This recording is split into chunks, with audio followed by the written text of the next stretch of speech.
Growing up, and even now, I have this feeling that people take me for granted or that they are using me, or worse still, there are occasions where I would want to say no to something, but I end up saying yes. And this can be anything really, like from a small favor to something huge. And I wanted to understand this particular behavior in myself. So I started reading up on stuff and I spoke with a couple of my friends and on social media. And what I found was, which is interesting, is that like a lot of people sort of feel this, that other people take them for granted or other people take advantage of them, or that they say no, or sorry, they say yes even when they mean no. And that particular word, the word no, is I think at the root of all of these issues, the inability to say no or sort of exert your own wishes onto a situation.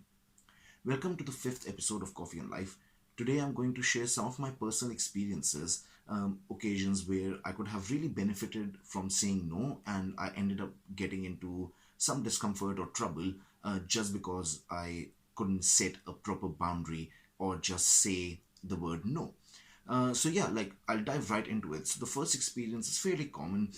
This is last summer. I was sort of on a 2 week notice period. Like so, 2 weeks were left before I had to vacate my home, and I had found a new place, and I was slowly shifting my stuff over there already.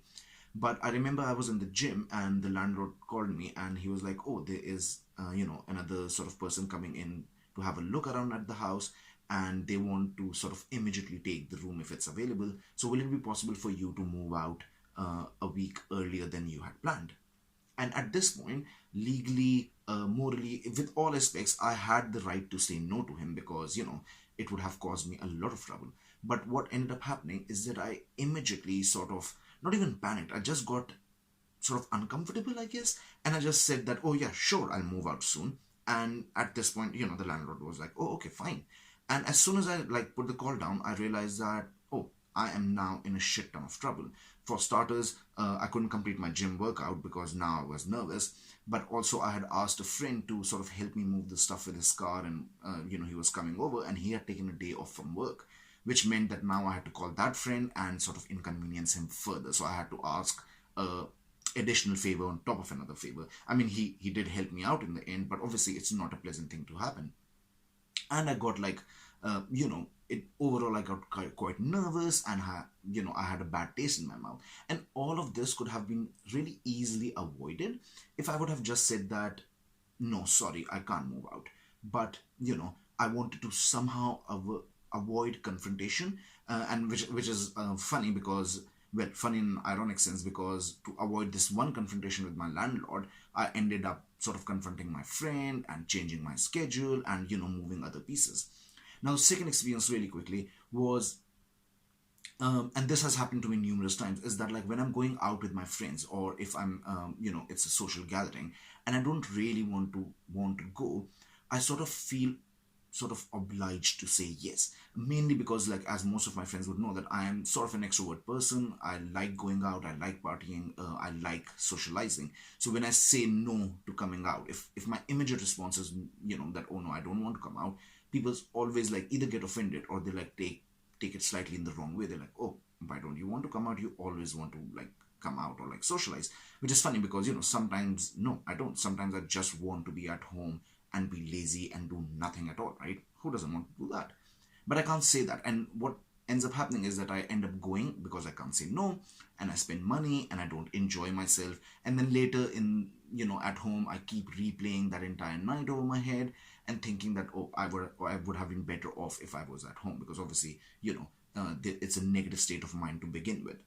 So yes, so having said this, I sort of like want to share a couple of things really that I'm trying to do more and more of, and trying to improve myself. And before I go any further, obviously I admit that I'm not perfect. It's a work in progress. Some things I have just come across of, some things I've been trying for a month now, and it's a gradual process. So the first and the most important thing that I sort of realized and now I'm practicing is that it's okay to just say no. Not every time I can say yes to everything, and not every time I need to justify something, right? So there's a famous quotation which goes like, no is a complete sentence. I don't need to tell anyone. Obviously, like, this comes off as harsh, so I'm not saying that, like, you are literally like taking a rock and hitting everyone on the head with it. But basically, sometimes, yeah, no, like, hey, do you want to like come out and for drinks tonight, or want to have food with us?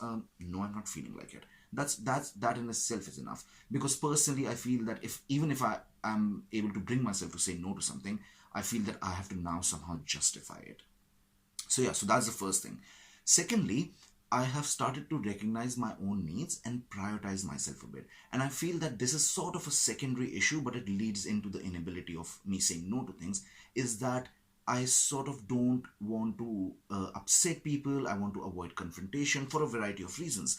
But what ends up happening, as with my first example, that it sort of most of the times it causes more issues than I would have originally run into if I would have just said no.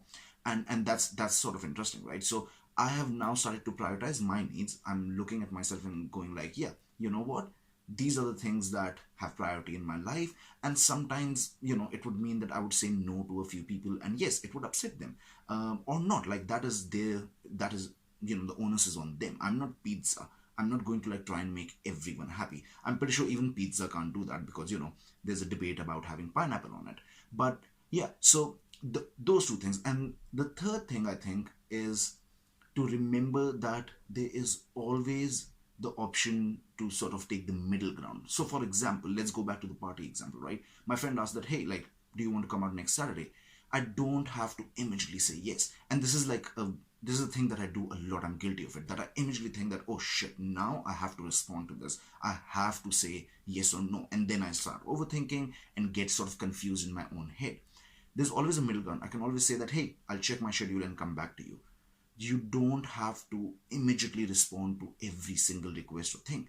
And sort of tied in with that is that, like, sometimes a favor is a favor. If a person is asking you for a favor, we're not obliged to immediately be, again, like, prioritize yourself. If you can do a favor, hey, I love helping my friends, and I like sort of socializing as well. If you can prioritize them, if you can fit them in, sure, but don't do it at your own cost.